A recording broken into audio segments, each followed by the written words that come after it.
இது ஜீவனுள்ள தெய்வமாகிய இயேசுவின் வார்த்தை. உங்கள் இருதயம் கலங்காதிருப்பதாக தேவனிடத்தில் விசுவாசமாயிருங்கள், என்னிடத்திலும் விசுவாசமாயிருங்கள். என் பிதாவின் வீட்டில் அநேக வாசஸ்தலங்கள் உண்டு. அப்படியில்லாதிருந்தால் நான் உங்களுக்குச் சொல்லியிருப்பேன், ஒரு ஸ்தலத்தை உங்களுக்காக ஆயத்தம் பண்ணுகிறேன்.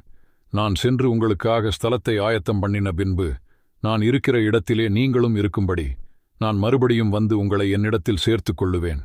நான் செல்கிற இடத்தை அறிந்திருக்கிறீர்கள், வழியையும் அறிந்திருக்கிறீர்கள் என்றார். தோமா அவரை நோக்கி, ஆண்டவரே, நீர் செல்கிற இடத்தை அறியோமே, வழியை நாங்கள் எப்படி அறிவோம் என்றான். அதற்கு இயேசு, நானே வழியும் சத்தியமும் ஜீவனுமாயிருக்கிறேன்.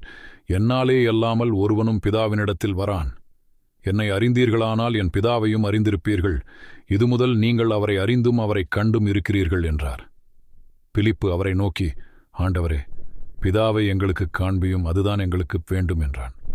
அதற்கு இயேசு, பிலிப்புவே, இவ்வளவு காலம் நான் உங்களுடனே கூட இருந்தும் நீ என்னை அறியவில்லையா?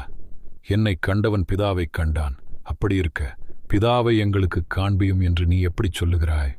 நான் பிதாவிலும் பிதா என்னிலும் இருக்கிறதை நீ விசுவாசிக்கிறதில்லையா? நான் உங்களுடனே சொல்லுகிற வசனங்களை என் சுயமாய்ச் சொல்லவில்லை. என்னிடத்தில் வாசமாயிருக்கிற பிதாவானவரே இந்த கிரியைகளைச் செய்து வருகிறார். நான் பிதாவிலும் பிதா என்னிலும் இருக்கிறதை நம்புங்கள். அப்படி இல்லாவிட்டாலும் என் கிரியைகளின் நிமித்தமாவது என்னை நம்புங்கள். மெய்யாகவே மெய்யாகவே நான் உங்களுக்குச் சொல்லுகிறேன், நான் என் பிதாவினிடத்திற்குச் செல்கிறபடியினால் என்னை விசுவாசிக்கிறவன் நான் செய்கிற கிரியைகளைத் தானும் செய்வான், இவைகளைப் பார்க்கிலும் பெரிய கிரியைகளையும் செய்வான். நீங்கள் என்னிடத்தில் அன்பாயிருந்தால் என் கற்பனைகளை கைக்கொள்ளுங்கள். ஆமேன். இது இன்று இயேசு உங்களுக்கு தந்த ஜீவ வார்த்தை.